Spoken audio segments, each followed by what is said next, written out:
You're listening to the Wrigleyville Nation podcast. Season ticket holders and lifelong fans with neighborhood ties discuss Cubs news and neighborhood happenings. Here's your hosts, Jeremy and Pat.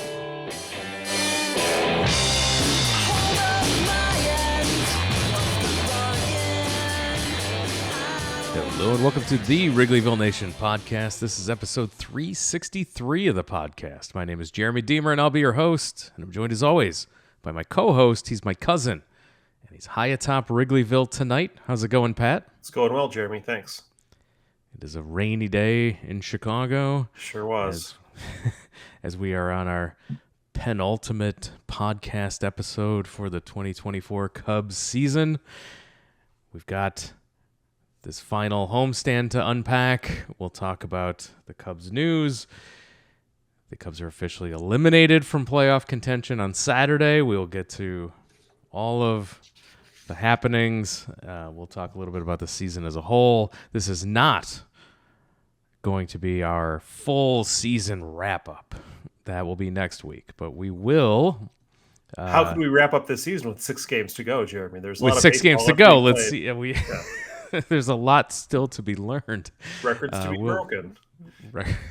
We will. So we will talk a lot about the problems of the season as a whole, but we will have our full episode of closure next week on the season. But to help us get through this homestand, to get through what we've seen so far this season with 6 games left. You know him from his work over at pointlessexercise.com. You can follow him on X at decepio.com. And, of course, his appearances here on this podcast, Andy Dolan. Thanks for taking time out to talk Cubs with us tonight. Sure. Thanks for having me. Always a good time to catch up with you. And let's start by talking about the week that was for the Cubs, or the week that wasn't, as we were all excited about when, a couple weeks ago, the Cubs were, they were 5 games out of a wild card spot, and everyone had the soft schedule remaining. They had this homestand as one of the things they were pointing to as if they were still in contention for that final spot. Playing Oakland and Washington, what a great way to set yourself up. Cubs proceed to lose 2 of 3 to Oakland, Andy. And then they're able to take 3 of 4 from Washington, thank goodness. But 2 out of 3 to Oakland, 3 out of 4 to Washington. This is the team that they've been all year, basically. Absolutely. We had convinced ourselves all they had to do was survive that Dodgers series. That was going to be like the last big test. And they did. And then they went to Colorado and was bad. And then you could have swept the Dodgers too, which is the... Yeah. Well, they actually scored. And they scored runs against the Dodgers. Yeah. It's like, whoo, look at this. And that was it. That was basically the highlight of the season, was winning a series at Dodger Stadium with 3 weeks to go. And then it was all done. But yeah, you assemble a mediocre team, and it turns out it plays mediocre baseball. Who knew? Crazy. Pat, Cubs eliminated from the playoffs on Saturday. We had it penciled in as Sunday. Yes, was going to be the elimination. That was but the Cubs thwarted my plans by losing a game to Washington. I did not expect them to lose. I thought this was going to be the big 5-2 week. But it was not. It was 4-3, which meant that the season ended a day early. And, give credit where credit is due. The Mets, got hot and they kept staying hot. And it didn't matter if they played good teams or bad teams. Hot teams tend to win, and that's what they did. And the Braves, if it had just been the Braves, the way they were flailing around, then I'd feel even worse because I'd say, oh, man, the Cubs could have, if they hadn't lost those 2 games in Colorado after that game in LA and that one in Pittsburgh or at home on that Labor Day, you'd start playing those games in your head. But we didn't have to worry about that because the Mets were so much better that there wasn't really the need to second guess yourself about late season blown games, because it wouldn't have mattered, as it turns out. Now, as we look at where we see the Cubs in the standings now, they are 6.5 back of that 3rd wild card spot. So worse than they were each week we do this podcast, when they got within that 3-game window, each week it got progressively worse, and we laid out all the scenarios where it could be worse, and we're seeing it play out now as the Mets and the Braves both were significantly better than the Cubs for the entire month of September. There is, Jeremy, a misnomer that I've seen repeated often on social media and other places, that the Cubs had a tough first half of the season, but they played like gangbusters in the second half. And that's why people are frustrated. Like, like this team, if they just played like they did in the second half all year, they'd be great. So I'm going to just give a quick rundown of what actually happened in real life.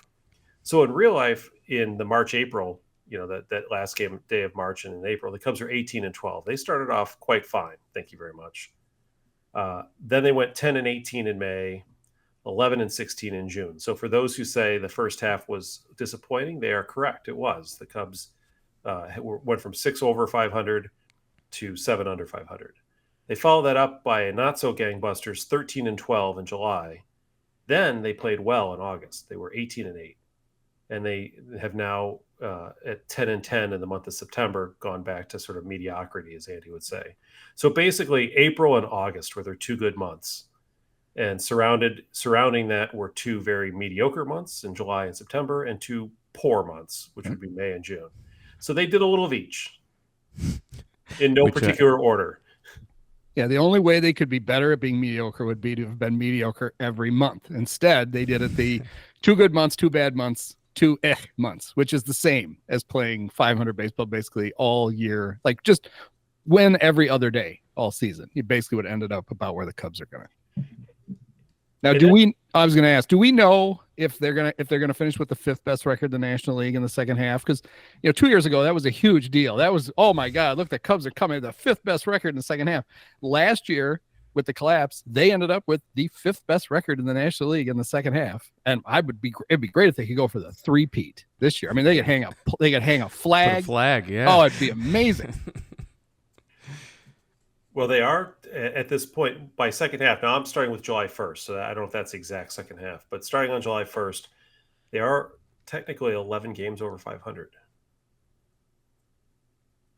May or may not put you. Yeah, I don't remember if I think second half is after the All-Star break. The cheap way of. I think you're right. The cheap way of calculating it. And I think if you do that, it's worse. Yeah. So I'll say this. One of the reasons why, and I've been thinking about this, Jeremy, we've talked about this. One of the frustrations that we've had all season and what's made this just a particularly frustrating season for whatever reason.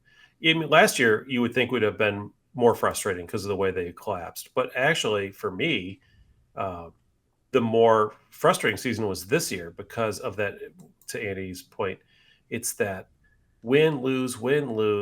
And it feels like for most of the losses, those are games they could have won for whatever reason. And it's just been agony. Whenever you think they're starting to get things together, they collapse, and they lose a couple in a row or 3 in a row. And whether it's a good team or a bad team doesn't seem to really matter. They can drop a couple to the Pirates just as easily as they could to, a credible team. There's no rhyme or reason to it. They're just literally mediocre. Mm-hmm. And that's hard to accept because, as optimists, you're like, okay, when you see the good, you're like, well, if next year we can just have these players who played well, play well again. And then the guys who didn't play well, play better than they played, will be even better. And then it will be fine. And unfortunately, it doesn't work like that, No, Andy, coming into the preseason, a lot of the predictions had the Cubs 9 games better than they were the year before. And I know that there was a lot of excitement around Craig Counsell. Could just swapping out David Ross for Craig Counsell be good for 9 wins if everyone plays to their averages? Or were you thinking that this team was running back pretty much the same team they did last year, but having PCA play every day almost, and having we did have some bright spots with Eminaga that I don't think anyone saw coming, but I think the rest of the team they ran out. Were you as frustrated seeing the product on the field versus the predictions coming in? Well, if you had told me they were going to go 23-6 in Shota starts, which they have, I would have said, "Holy crap, this team's going to win! You know, it's going to win 95 games. We're going to win the division we're going to lap them." You got that, and you were still, shooting for 83 again by the end of the season. The biggest, I thought they would win the division. I thought the division would be kind of bad, and it is. Milwaukee played better than we thought, but they're not. It's not like they're great. I think the big frustration with it is you look ahead to next year, and it's not like there's, well, we know this is going to be good and this is going to be good. I mean, we look at it and, Pete Crow Armstrong certainly looks like he's turning into a good player. So that's a really good thing. And then you got Shota, and he's going to be 32 or whatever. He'll probably still be good, which is fine. But it's not like we're still, like, Say is a good player, but how good a player is he? And Dansby how good a player are Swanson and Happ and Suzuki going to be at age 30 and 31, 32 versus when they were 28 and 29 the last couple of years? Yeah. They're not going to be age where they're not levels off at best. Right. They're not going to be better. You're right. They're going to be, we'd be lucky if Happ has another year like this. And if Dansby, he hit towards the end of the season, but he didn't hit for most of the season. And he's not getting younger. And, guys get hurt. And when you get older, you get hurt more often than when you're younger. We don't know what the deal with Justin Steele is. They seem to want to pitch him again just to prove he could pitch again. And then what we saw wasn't all that enlightening. So that's part of it, right? I mean, I think if you looked at it and thought, okay, we weathered, a couple of guys had bad years we didn't expect and had some injuries, but you don't really look at this team that way. You look at this team like you've got good players at most positions, but they don't have difference makers at positions. And then the frustrating thing is when you look, okay, we got to go try to find some. You've got, especially if Cody comes back, now you've got both corners filled, you've got DH filled, you've got shortstop filled. All of a sudden you run out of spots where you can go acquire somebody, even if you could find one.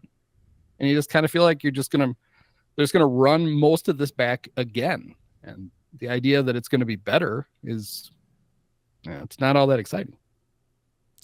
Craig Counsell did an interview with Marquee Sports.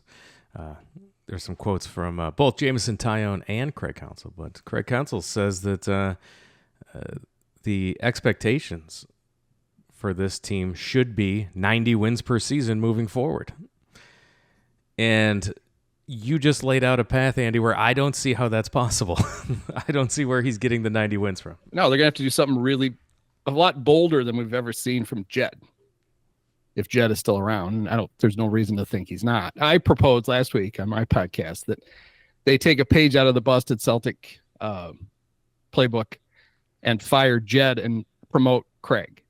Make him the GM. Since he seems to have the big ideas, you might as well let him have the job. But of course he's right? Like, you should be trying to build a team that wins 90 plus games. The Cubs are one of those teams that seems very content with, well, somewhere in the mid 80s will get you a wild card spot. And then anything can happen when you make that fallacy that anything can happen. Yes, the Diamondbacks they got lucky last year, got on a nice roll, and they have a pennant to show for it, which is great.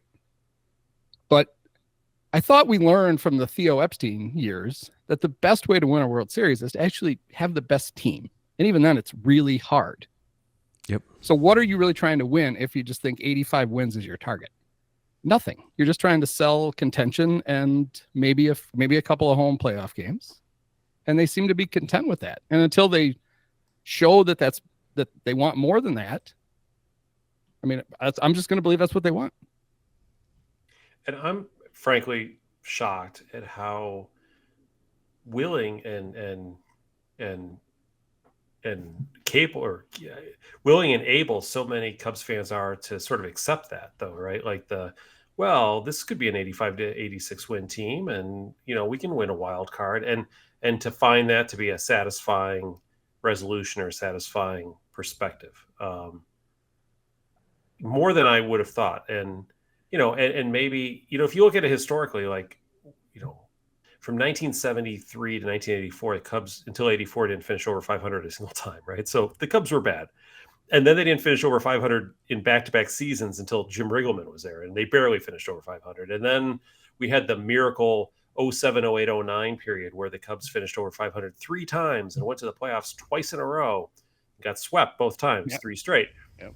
It wasn't until 15 to 20 where the Cubs finished over 500 6 times in a row. And not just over 500, but we're winning 95 to 100 games in a lot of those years that they really kind of turned that corner. And I look at some of the past teams that were successful, like that 07, 08 team, although they did get swept in the playoffs. There was a time when the Cubs would have like Derek Lee, Aramis Ramirez, Soriano, Giovanni Soto. Like they had Bell or DeRosa. They had hitters all over the diamond that like people were afraid of and didn't want to hit against. And Jameson Taillon kind of pointed that out, even in his experience more recently, what it was like when the Cubs were good in that 15 to 20 period. Like we didn't want to go into Wrigley Field when the Cubs were hot because they had too many good hitters. Like as a pitcher, like that was just a murderer's row. And we knew we were going to get slammed. And I don't feel, and he says, and these are his words, right? That's not sort of how teams feel right now. And so having some good players, but not great players really kind of, I think is what he's trying. He's kind of saying it in a different way, but what he's really saying is when you have elite players, better things happen, right? Like you can, I mean, and I love Seiya Suzuki as a hitter all day long. You can show me his wins created plus numbers versus the rest of the league and say, look how good he is, and that's fine. But I also watch him day in and day out, and I see him get incredibly hot. I also see him get cold. I see him with men on base when we really need a run, not produce. I see him get thrown out at third base to all but end a game. Did you really need to win inexplicably? The guys they have are even when the good players they have just don't seem to have that extra level, that extra whatever it takes to be the kind of players that make the outcomes of games different often enough, I guess. And I don't know how to explain that better. I feel like what they have is they have a really deep team of like solid players. If you had 1 or 2 really good players on this team, you'd have a really good team because you wouldn't have like a position that's just a gaping hole. If Vladimir Guerrero Jr. was the first baseman instead of Michael Busch, you would go from having a good first baseman to a great first baseman. Yeah. Well, you brought up a good point about it's amazing how many Cub fans will just accept the 85. That's good enough. I mean, maybe they can make the playoffs. Maybe they can do whatever. I think some of it is people coping with what they're getting. They're just going to make the best out of it. Oh, maybe that'll work. I guess that might work. Have you seen our farm system? Yeah, well, yeah. But the problem they're getting is when those guys come up, then we see them and we're like, oh, well, they're just like the guys we have. They're kind of good, but nobody's really good. You get that, well, that's good enough or whatever. And I think Michael Busch is a really good example of that. I made what I thought was an innocuous comment about, he kept getting with Rizzo coming to town a couple weeks ago, that the comparisons where the Cubs have their new Anthony Rizzo, and Michael Busch. And I was like, Michael Busch is a good player. That's nice. But if you can upgrade over him, you should. And there were people who just went nuts. Like, oh, he's a great player. He's not a great player. And he's 3 years older than Vlad Guerrero Jr., by the way, who's been an all-star for 5 seasons in a row. I mean, yeah, he is a good player. He's a good player who's about to turn 28 next month. And it was a good trade for Jed, right? I mean, that's the kind of trade, Jed, you want him to make. But that can't be like, I can't get in the way of getting better at that position. Like, just because it's solid now and you found, if it turns out that the player you can get this winter is a first baseman, then thanks, Mike. I'm glad you had a good year. And he'll have a lot of trade value too. Right. And that's the other problem is the Cubs don't have a lot of guys they could trade because they have to go. Well, there's 2 guys that have to go beg who aren't going to say yes.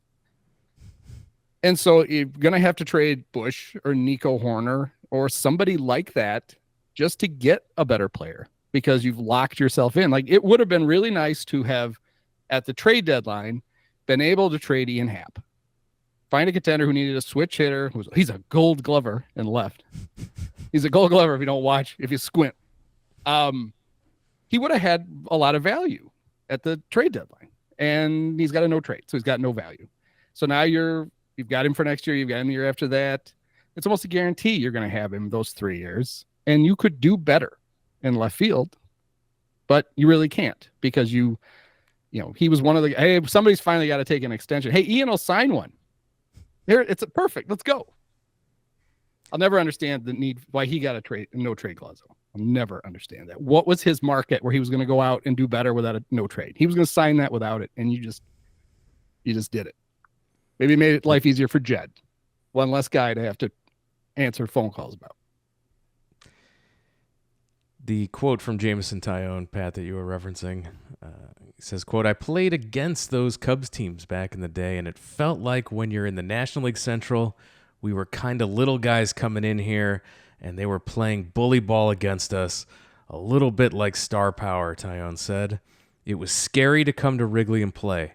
You didn't want to catch them on a day when they were swinging it hot. I think going forward, that should be our expectation. Teams shouldn't want to come in here and play the Cubs. Wrigley shouldn't be a fun road trip. Chicago shouldn't be a fun road trip for other teams. They should come in here and say, we're going to get worked for 3 days, or they're going to give us one heck of an effort. I think as players, that's something we should strive for. I know a lot of players on other teams love coming to Wrigley, and it's like, I don't want that. I don't want people to see Wrigley on their schedule and be like, shoot, I don't want a part of that." So that's when he says bully ball, Jeremy, what he's talking about is home runs too, right? Yep. Like those Cubs teams, when you had Rizzo and Bryan and Soler and Baez and even Russell, and those guys hit home runs. And that's just the current Cubs team, will hit enough home runs to be respectable, but not really as a team. Like, who's the team leader? Is it Ian Happ with 25, I think? Well, they're going to finish. They're going to finish 10th in the National League in home runs. Yeah. So they were 5th last year, and that Jed identified home runs as a thing they were deficient in, and he managed to somehow make them worse by 5. Kyle Schwarber used to hit home runs. Unfortunately, they had to cut him. Yeah. But the point is that in order, especially in this modern era of baseball, if you can't hit the home runs, it's hard to score runs consistently game in and game out. And you see that with the Cubs all the time, where they have these games, where they get shut out multiple times in a week, or they're scoring 1 or 2 runs. You're relying on this pitching to be perfect, basically, or near perfect. And then if you falter at any point, starter or reliever, then you lose 3-2 instead of winning 2-1. And it's really hard to win that way consistently. I was going to, do we know, was Taillon wearing his electric girdle when he did the interview? Marquis was really good at getting shots of him wearing that vibrating back brace in the dugout between innings. It really engenders a lot of confidence in the starter that he can't sit down, and he's got to hook himself up to something he picked up at Sharper Image on his way to the ballpark, so he can get out and give you 4 innings and still never beat a team with a winning record. But I think that's great, Jameson. Thanks for chiming in. Well, we talked about Imanaga as one of the bright spots so far for this season. I think I would say that Imanaga is the exact opposite of a bright spot for the Cubs. I think it's the worst thing that ever happened to the Cubs, because I'm going to hear for the next decade about how, see, Imanaga, now there's an example of intelligent spending, because they got him on such a good deal.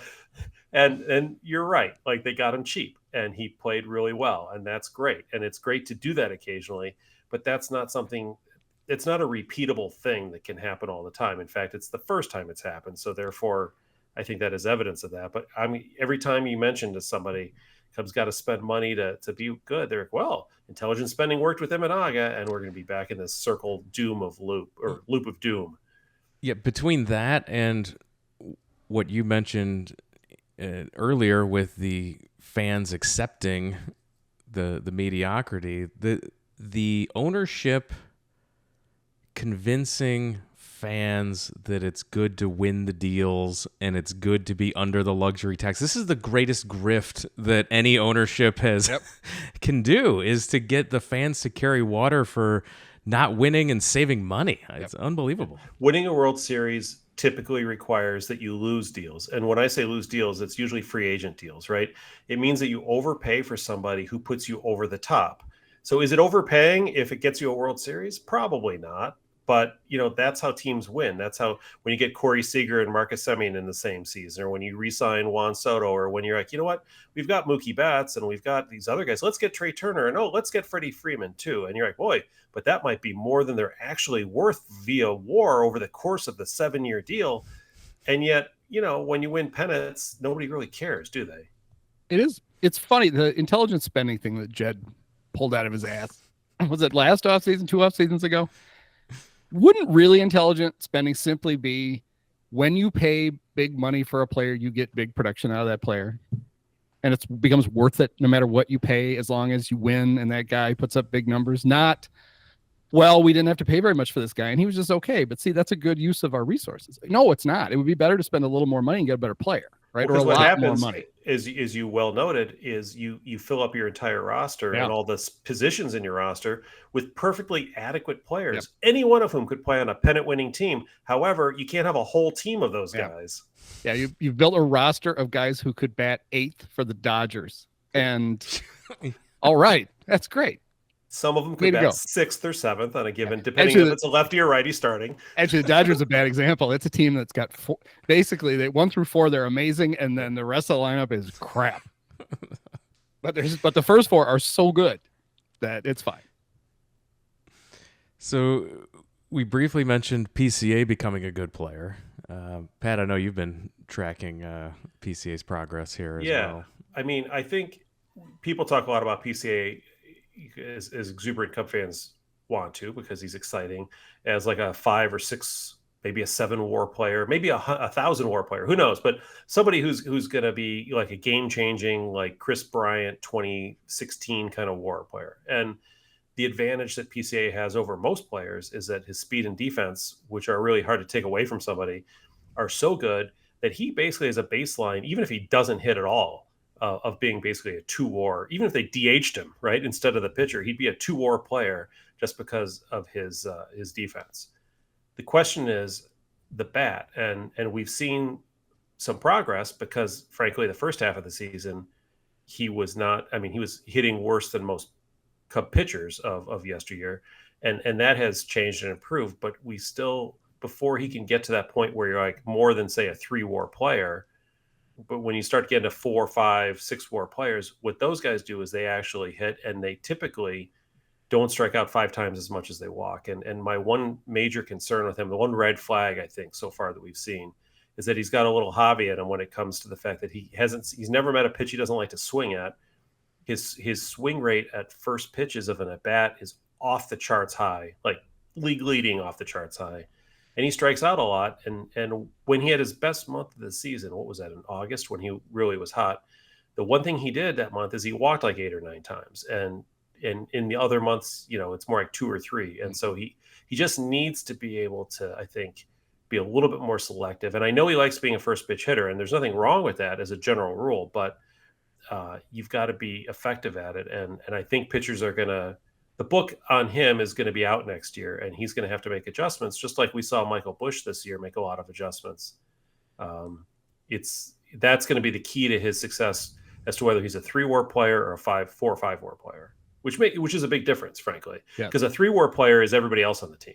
Yeah, right. He's a more than useful player, like you just said, with his skill set. But if you have to bat him 8th or 9th, that he's not going to make that big of a difference. If he gets to the point where he can bat 1st or 2nd, then you really got something, because you'll have a game-changing defender who then hopefully is making life miserable for pitchers at the beginning of the game by getting on. And he's a really good base runner. It's very un-Cub like that. When he gets on, he seems to actually have an idea of what he's doing. The Mets must have done a lot of work in those 3 months they had him before they traded him.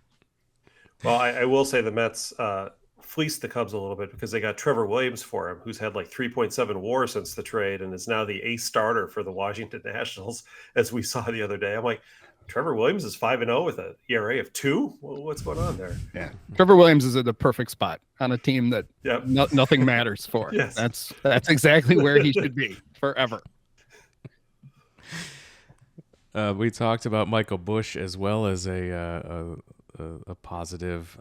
Andy, any other players that are kind of bright spots for the Cubs and people we can look at as we start to turn the page on the season? I'll be interested to see how real they think Miguel Amaya's improvement was late in the season. Because there's this folly, though. People are like, well, they need offense. They can just get a catcher. Oh, that's great, because there's so many impact hitter catchers that are available. That's what you should really do. They had one.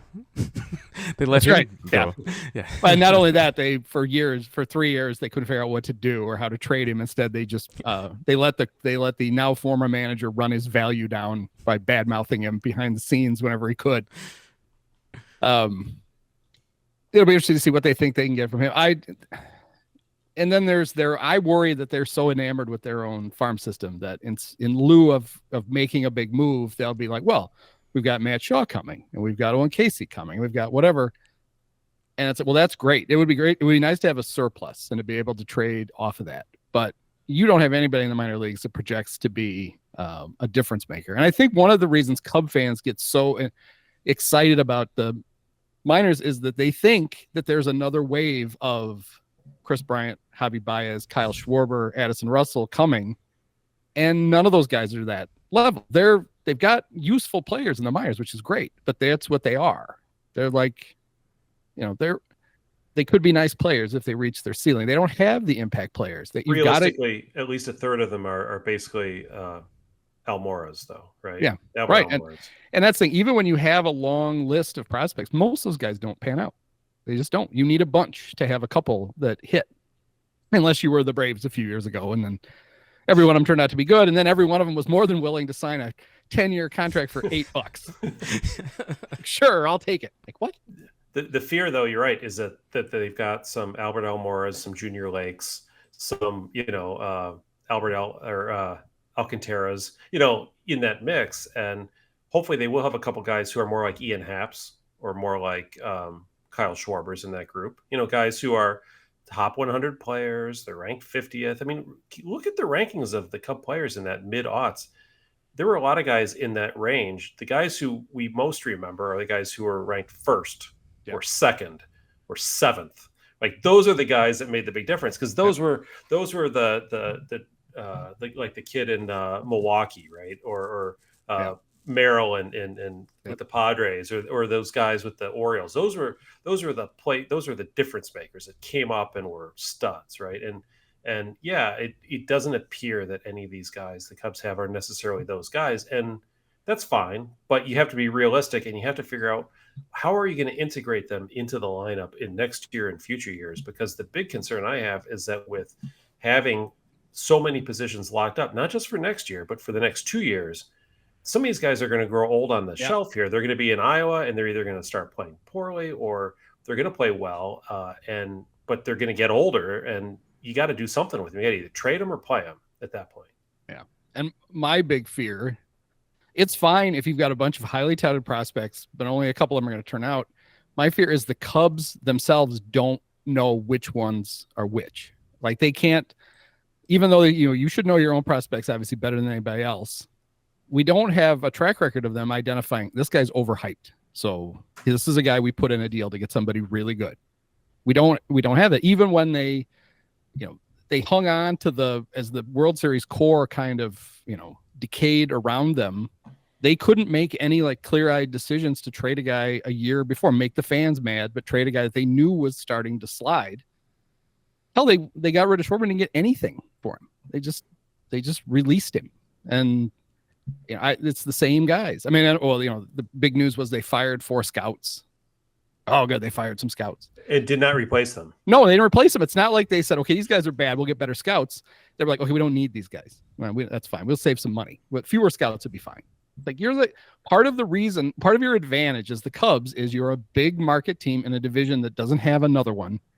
And you can outspend those teams, and you can not just on payroll, but on scouting and on everything. You can throw money at every problem, and they're just so hesitant. They just don't want to. And it's not because they can't. It's because they just don't want to. And in the offseason this year, if you see the Cubs making trades, and maybe they will be more aggressive, maybe they move Nico Horner and put Matt Shaw at second base, whatever. But if they're also including in these trades like an Owen Cassie and a Kevin Alcantara, but not Ballesteros, that should mean that they've looked at their own players very carefully and they think Ballesteros is the best. Or if they trade him but not Cassie, like what the tell should be the guys who they keep versus the guys who they trade. The ones they trade should be the ones that, from an outside observer standpoint, they might all look about the same, but the Cubs have a feeling about, and a correct feeling, hopefully, as to who's really the best of that group. And another problem they've got is they had three guys that went to the futures game, right? It was Shaw, Casey, and was it Ballesteros? He went, I think it was. So basically, their three best prospects. None of them really has a defined position. They don't really have a position that they're really good at. Nobody knows if Ballesteros can actually catch. He certainly doesn't. It kind of looks like he can't, probably. Casey is probably a first baseman because he lumbers around the outfield. And then Shaw, we know he's not a shortstop. Maybe he's a second baseman. Maybe he's a third baseman. Who knows? It's like, even your best prospects, there's this big, like, red flag on all of them, which is, well, maybe they can handle a spot or maybe they can't. The Christopher Morel disease, where you get a guy and you don't know where to play him and then you shoehorn him in a spot and he struggles and then you just trade him. Firing scouts is not the situation that you should be in. If you're not going to replace them with better scouts, which is totally fine. But if you don't do that, then you keep us in this position where when you trade a Christopher Morel to a Tampa, I'm always worried, like, who else did they ask for? Hunter Biggie? What do they know about him that we don't know? Because I don't have confidence in our front office. What they know is that he's really good, and if coupled with Porter Hodge, could have been a really good kind of combination of guys who can throw and break a pane of glass out of the bullpen for the Cubs late in the game. Well, why is it though? I mean, the minute they made that trade, I remember first feeling like, oh, good, Morel has a shot now. Like the Rays will find a spot for him. Good for him. But with Biggie, they clearly looked at something and said, we could fix his control. Right? Because that was his problem with the Cubs. He came up in the big leagues and he's throwing 100 miles an hour and it's all over the backstop. And it's, and the Rays clearly were like, yeah, we know what to do with this. How come the Cubs can't figure that out? Yeah, they tried it with Dylan Maples, didn't work. So yeah, they tried it with Manny Rodriguez, didn't work. So I think they're somehow still trying it with Dylan Maples, even though he's not even like he's on a Zoom with him every Friday. How are things going? Like, can you see it? Just what's your grip look like? He's the third base coach in the instructional league, but they're still hoping that he can pull it all together. They'll bring back like Luke Haggerty when he's 37. They'll bring him back again and give it another shot. So, Jeremy, I have a think piece for you. Okay. We talked about what the bright spots are for the Cubs. One of the common themes that I've heard this year is that the Cubs should not have spent so much money getting Craig Counsell, and that Craig Counsell is not worth it, and they should have kept David Ross, or that Counsell's just not up to the task, and he was supposed to be better, and he's not. So, not to be a complete iconoclast or contrarian, but I was very pleased to hear Craig Counsell's comments the other day, because he said some things in between the lines there that I think are valuable and worth hearing about. And he talked about needing to make improvements basically everywhere. And what I sort of picked up from that is that, he spent this first year where he inherited a coaching staff, he inherited a team, he had no real say in any of this stuff, honestly. And he's done his evaluations and he knows, again, he was in Milwaukee, he was very successful. A lot of their success this year, people say, well, see, they were just as good without him. Well, maybe they were just as good because of him, and because the manager is his former bench coach, who's his former coach at Notre Dame, who is actually doing the same things, right? And maybe, just maybe, Counsell is looking at this and figuring out what it is they need to do to get better and what they need to do to make the adjustments that will make them a better team in next year in the future. So I would assume there'll be some coaching changes. I think there'll be some just the ways that they handle things. It's hard to come in as late as he did and mix everything up, but I wouldn't be surprised. He's been evaluating the players too to see who he thinks is really what he wants as part of a championship team in the future. So I would not be surprised. And he's going to talk to Jed, and it'll be very interesting to see how much of his because these are all Jed's guys, right? So it's going to be interesting. I would to see love him to hear that conversation. Say to Jed, "Hey Jed, so and so ain't it. He's not the guy. He's not cutting it. He might like say, and this is just complete like as an example. It's not a actual thing, but he might say, Nico Horner, yeah, he's got a good glove, but that ain't it. That's not going to win us, championships here. He can't hit the ball like out of the infield. Like we need more than that, and I want Shaw up here and I want to trade Nico, and here's what I want. Here's what we do need, in return. Something like that where you start to see him assert himself a little bit more, or a player who he's like, his numbers might look good, but he's not. And Counsell Taillon talked about this a little bit too. When the push comes to shove in the key pivotal moments in games, game after game throughout the year, this guy doesn't get it done for us, and we need somebody who will. And it's hard to, that's kind of an intangible that is sort of, you see through the stats, but he's with these guys day in and day out, and he sees what they're really about, hopefully. Yeah, you hit it right on the head with the coaches. He came in and not only did he not get to bring anybody from Milwaukee, the guy they hired as his bench coach, Ryan Flaherty, has ties to Carter, not to Craig. He played with him at Vanderbilt. Craig didn't even know Ryan. He knew he was, but he didn't know him. He didn't have anybody on that staff that was one of his guys. And I guarantee you that must be awful. There will be some Craig guys on that. And I wonder if, oh my God, what if they part with the incredible Tommy Hotovy, who we're told on Marquee is amazing at his job. And it's like, okay, well, is he though? Do we really know? Just because you tell us that, it doesn't. Maybe it's true. We don't know. Or is it because of wind blew it every single game, according to people who make excuses for the offense, right? Oh yeah, Boog. That's Boog's job. He gets talking points, probably from Carter or Jed, and it's like, oh, offense was down everywhere. It's like, well, the other teams didn't seem to have that much problem scoring against you. So maybe it's a little flawed, but and I would think in that meeting with Jed, and it would be great. Like, if Marquee really wants content people want to watch, that's what they would do. They would televise I don't care about the press conference. I want to see the actual meeting. I want to do a Hard Knocks with Jed and Craig with Jed and Craig. When Craig walks in and throws his contract down on the desk and goes, "I've got 4 more years. How many do you have?"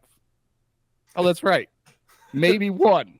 All right. So here's what we're going to do. I'm going to save your job, Jed, because otherwise you're gone after the year. So Andy Dolan wants to replace you with me. I'm willing to let you stay another year, Jed, but here's what I need in return. I'd let him do both jobs. The answer I would say, the people who think, well, why they spend on, number one, it doesn't matter what you spend on a manager because it doesn't count on your, even though they somehow went over the luxury tax anyway.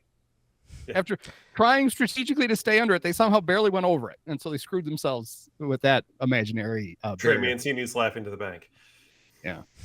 Well, still paying. I don't know if the deferred money that they owe Jason Hayward for the next 5 years. I don't think that counts anymore. I don't think that counts, but yeah, it's there. They're still writing a check, which is about as much as Craig Counsell's making. So just putting it in perspective. But people ask the question, well, how would it be different with David Ross? Well, I don't think Pete Armstrong would have made the turn he made, because Dave would have had him pinch running and maybe playing a little emergency defense and bunting every time he comes up. I don't know that Amaya would have been catching long enough, although they didn't have any options, I guess, unless Ross was going to strap on the stuff himself. But before they got Thomas Nito, although we'd probably still have Jan Gomes as his boy. You got to still have Jan. It was the idea that this was worse than it would have been with Ross is it's laughable. I mean, it really shows poorly for Jed's roster that with a much better manager, they're basically going to have the same record. That it doesn't to me, that doesn't reflect poorly on Craig. It reflects poorly on Jed. Well, and I think next year a Craig roster will not see 150 at bats going to Patrick Wisdom, another 170 to Miles Mastrobuoni, and another 90 to Nick Madrigal, and another 95 to Jan Gomes, and people of that ilk. I get the feeling every time. It's funny. Wisdom has been playing every day down the stretch. Like today, magically he's in left field because everybody else is hurt. Maybe, I don't know. But I get the feeling that there were all those times that he would just kind of automatically pinch hit him for Bush when they bring a lefty in. I kind of got the feeling after a while it was Craig saying, "Could you get me a better version of this? I'm going to keep having to use this. I need a better right-handed hitter off the bench." And I get, there's like Mike Presnowski was on my podcast. He gets very frustrated. Look at Michael Bush's numbers against lefties. He should just play against every lefty. And I said to him, do you ever entertain the idea that maybe he has decent numbers against lefties because Craig is very careful about what kind of lefties he faces? In other words, I think Michael can handle this guy, and he lets him play against him, and then he has success. So I don't know. I don't think Craig is dumb, and it's like, well, I automatically got. It's not Ned Yost, right? Like, okay, what does my managed by painted numbers say? Okay, now I do this. Yeah, there's a reason that he was going to his righty off the bench, and I just think he's screaming he would love a better one somehow. Craig influencing Jed's roster next year will be interesting to see. We know that Craig would have never let Jed let Kyle Schwarber walk away from that roster, and we will see Kyle Schwarber and the Philadelphia Phillies coming to town for the week that will be 3 games. 3 games at Philadelphia, and then we see the final 3 games at home against Cincinnati. Can I just say how out of touch I am? I thought until like 2 days ago that this Sunday was the last home game. For whatever reason, I just assumed the last 6 games were on the road, because why would you travel for 3 and come back? And then I realized all of a sudden, I'm like, wait a minute. No, of course it is, because the Oktoberfest party could only be the week of September 15th because the Cubs played every other weekend. And, oh, wait, that's still September. Like, the last weekend of the season is still September. And that's when it clicked for me. And I'm like, oh, they're going to be back. Yay. It was very one more time. It was very confusing. It's like, okay, was that Kyle's last start at Wrigley? No. We didn't know, because there's these 3 games next weekend, and maybe he starts one of those games. And Imanaga can start one more game, and Justin Steele can come out of the bullpen and get a save if he pitches 3 innings. Who knows? It would have been really nice if they had actually managed to stay in the wild card hunt, to have had it would have been 10 of your last 13 games at home. That would have been very nice. So with these games not mattering towards the wild card or the postseason, we will still finish off with some predictions on the final 6 games of the season. Pat, we'll start with you. 3 in Philly, 3 at Cincinnati. What is your prediction 3 at for home the upcoming 6 against Cincinnati? I will say that there's no reason to think that the Cubs will not continue exactly what they've done all year, and they will go 3-3.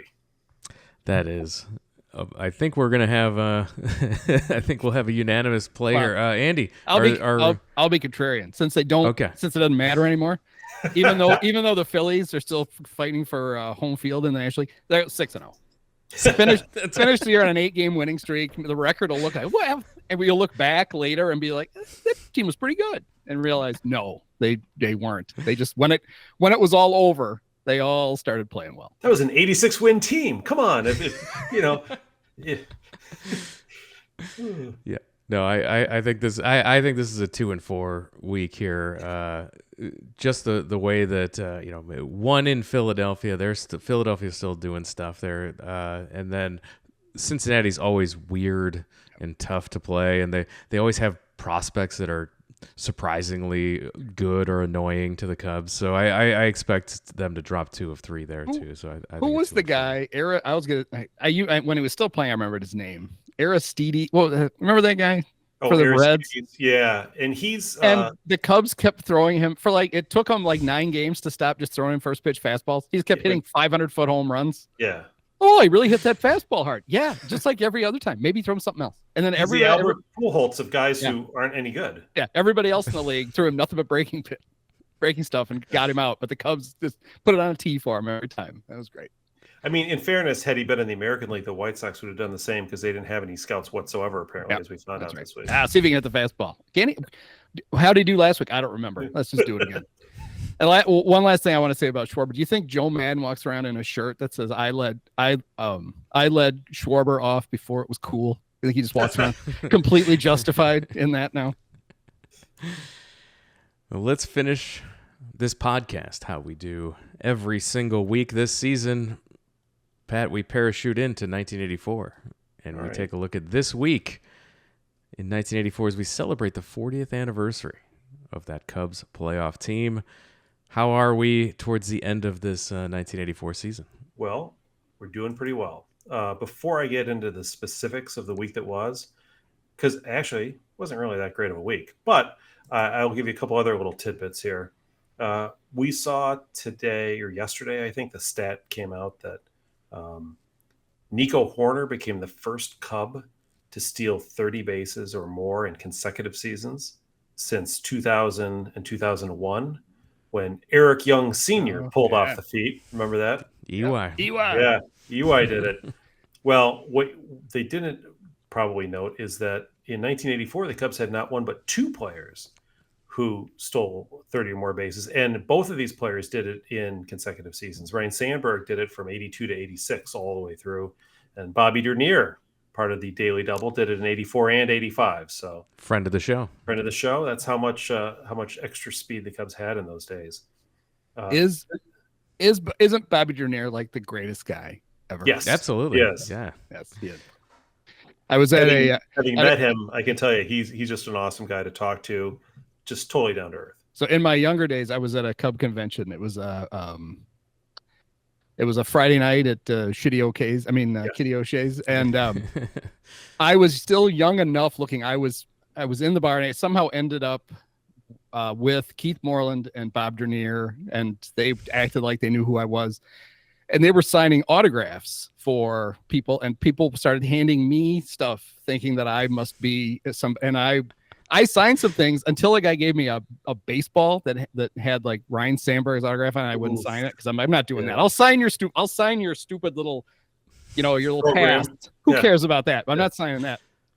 And at some point, Bob gave me his Phillies National League Championship ring to wear. So for about 20 minutes while I was hanging out with him, I was wearing his ring. I don't know why. Maybe he thought we were dating, but he was just the coolest guy. Bob Dernier was great. Yeah, 10 years ago, I met him at a Cubs convention. He just gave me his phone number. Said, "Yeah, call me anytime."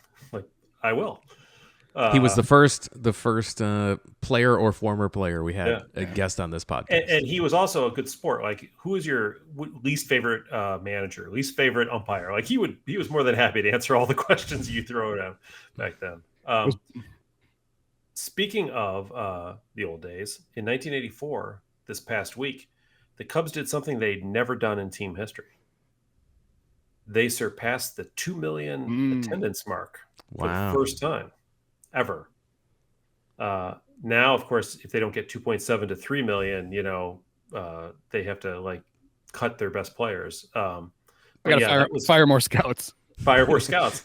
That was a big deal back then, getting 2 million fans, which, makes sense when you think about it, because the Cubs played a 3-game series against the Pirates this week in 1984 and drew under 13,000 total for the 3-game series in Pittsburgh, just to show you where things were. And that was only 5 years removed from We Are Family, I might add. That was not the Pirates of today. That was the Pirates of yesteryear. Here's one, though, that I also a little bit note here that I thought was interesting. So the 84 Cubs, just to show not just the attendance and the impact it had on basically Wrigleyville as a neighborhood and a lot of the kind of the longer lasting things. But, with Harry Carey and the popularity of the Cubs, both on WGN radio as well as television, the Cubs went in 1983, they had 11 radio affiliates for WGN. By 1986, starting the 86 season, they had 69. That's nice. An increase of 58 more affiliates based on the 84-85 seasons. And 85 wasn't exactly anything to write home about, but this is the kind of the kickoff of the popularity, which is why it's hard to understate too much the impact of the 84 season on sort of modern Cubism, I guess. It was so easy to get tickets in 1984 that I grew up near Rockford, and the Rockford Public Library, they had a promotion for kids where for like every 5 books you read, you got 2 tickets to Cub games. And my dad and I went to 7 games for free on that. I checked out a lot of books. The Cubs were 7-0 in those 7 games. So I take a lot of credit for the turnaround. I should find my tickets from 1983, because as in grade school back then, my friend Chris and I in the summers would go and sit in the bleachers, unattended by adults, of course, because who cared? And I think they back then they had kids tickets in addition to adult tickets, different prices, right? So might have been maybe $3 or maybe it was $1.50 for us and $3 for adults. Whatever it was fairly cheap, and we would have just enough money to get a hot dog and a Coke. And then the goal was to scam somebody in the bleachers into buying us like ice cream or another hot dog or whatever, because, they were drinking. They weren't rich, but, it wasn't that expensive back then. And we were kids. And they're like, oh, look, there's a little kid. Give him something. That was a lot of fun back in those days. You can't really do that now. You need $100 bill probably at best. And DCFS would arrest your parents after the first game, so it'd be a real mess. Right, and then if somebody wouldn't take cash, it would just complicate it even more. Right. As my 13-year-old daughter was complaining at a Cubs game earlier this year when she was with one of her cousins, and she's like, "Yeah, it was really messed up. I had money, but I didn't have any credit card. So it's this machine where you can put the money in, and they give you a credit card." But then it's only worth as much as the money is, and then you can't use it. I'm like, yeah, that's how that works. Yeah, but you got a whole card full of Ricketts bucks. Congratulations. Exactly. So, in 1984, this week the Cubs were not good. They were 2-4. Yeah, they got swept by Pittsburgh. They won 2 out of 3 against the Cardinals. But you know what? It didn't really matter because even though they had a 5-game losing streak in late September, the Cubs are so far ahead of everybody, which is another way to do things. No drama. You just keep winning. And they were still 6.5 games over going into the next week, with the magic number being 1 game. So they were fine. But the Sunday was especially nice because they had a rain out on Saturday. So they played the Cardinals twice on Sunday. There's nothing better than beating the Cardinals in a doubleheader on Sunday, where you get to go to both games for the price of one, because if they don't clear the stadium and play the second game at 7 p.m. on a Sunday night, it's at noon, and then 30 minutes after the first game ends, the next game starts. And the Cubs made good work out of them because the 2 starters that day were Eckersley and Trout. Eckersley went 7 innings in his game, gave up 2 runs, 6 hits, 4 strikeouts, no walks. Lee Smith came in, pitched 2 perfect innings. Cubs win. Second game, Steve Trout, not to be outdone, says, you know what? Bullpen, take the day off. I got this one. 9 inning, 1 run, 7 hits. And this is a stat that you would never see in modern era. Like, so a guy pitches 9 innings, right? Gives up 1 run, 7 hits, 1 strikeout, and 1 walk. That's it. Everybody was swinging. Yeah. Those were the days, right? And Jordan Wicks is as close as you can get to that. Yeah, that's right. Well, I just laugh when people talk about, like, when we talk about the Hall of Fame, or we compare players of today's era versus the past. Like, Andre Dawson didn't walk that much, so he's not as good a player. And I'm like, nobody told Andre Dawson to go walk. Like, no. They told him to get over there and swing the bat and hit the ball. Like, that's what they did back then. It was just that's the way it was, right? It's not like modern era. It's hard. I swear to God, if you asked any player from the 70s or 80s, like, well, why didn't you walk more? They'd be like, I was the cleanup hitter. Of course I don't walk. Yeah. I was there to hit the ball. Yeah, or they were sitting there fouling off close pitch after close pitch that they probably could have taken for ball 4, trying to get a hit instead. Yeah. So anyway, so that was the week in 1984. Magic number is 1. The Cubs are on the precipice of doing something they had never done, which was win a division. Excited to well, that's something to look forward to next week on our. Let's hope they can come through, or they don't blow the. It'd suck if the story ended with the Cubs losing all 6 games next week. That's all I can say. Well, it's funny you said when they had that 5-game losing streak before they had swept the doubleheader and then won in Pittsburgh. Oh, I hope I didn't spoil it for anybody. The idea that there was no panic though. I mean, come on, it's Chicago. Right. This was, 15 years removed from the ultimate collapse. I guarantee you there were people who were, picking out a spot on a bridge to go just in case they needed it. And with that... And by the way, one last thing, and I don't want to spoil it for next week, but because the Cubs were going to Pittsburgh the following week to clinch, and this was such an epic historical thing for the Cubs, if this happened in the modern era, there'd be like 15,000 Cub fans who would like drive to Pittsburgh, right, for this game. Spoiler alert, that did not happen. No. And it's funny, when you watch the final out from both 84 and 89, because 89 very similar, they're in Montreal. Yep. You hear there's a noise that those big round, like all-purpose stadiums made when they were empty, like almost like this, like the weird, like I don't even know what it is. The wind, it's kind of a hole, and you can hear it in both of them. Also, Harry somehow misses strike 3 both times. He's looking at it clearly. He's like, It's like, Harry, come on. I think in the one in Pittsburgh, I think he had like 9 people in the booth with him. Like everybody was coming in. They were all half in the bag by then. Yeah. But it's funny. Half in the bag, that's generous. Because in 84, it was still really good, Harry. Like top of his game, announcer Harry. And he's still, when you listen to it, it's funny because it surprises him that it happened. We'll get into all the dirty details next week on the 84 season ender. And we're going to end this podcast right now. Andy, please remind all of our listeners where they can find your work on the internet. Yeah, they can go to pointlessexercise.com. There's a newsletter there. Part of it is a subscription newsletter. And in order to help Cub fans cope with the being eliminated, 20% off for the next 2 weeks. So act now. And then there's also a companion podcast that is available wherever your fine podcasts are sold or given away for free. And make sure you're following us on all of the social media platforms at Wrigleyville Nat and our Patreon, patreon.com/Wrigleyville Nation. That's how we stay ad-free. Another season wrapping up ad-free thanks to all of our patrons over at the Patreon. And, of course, we've been asking all season for your support at our YouTube channel, youtube.com, search for Wrigleyville Nation Podcast. The subscriptions there help us work the algorithm so other Cub fans can find the show. So please, even if you don't consume your podcast via video, it still helps us.